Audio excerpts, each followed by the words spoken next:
Sziasztok, srácok és lányok! Itt Domi Pálduc, és ma 2 tárgyat fogok nektek bemutatni, amit ti persze nem láttok. Hogy miért nem láttok? Először is egy plüst akarok nektek bemutatni. Ez egy fekete pálducos plüss. Azért fekete pálducos, mert fekete pálduc a kedvenc szuperhősöm.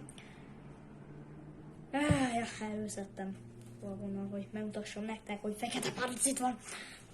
Na és akkor van még egy tárgy, amit be szeretnék nektek mutatni.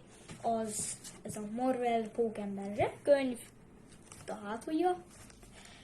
És tulajdonképpen minden egyes információt elmond ez a könyv minden egyes Marvel szereplőről. Csak nem a DC-ről, ugye bár.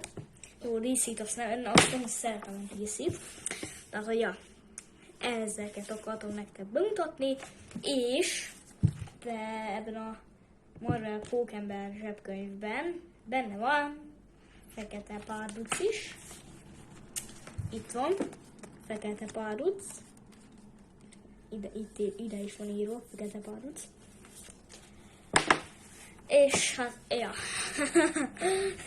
Ja, szóval lájkoljatok és iratkozzatok fel, srácok!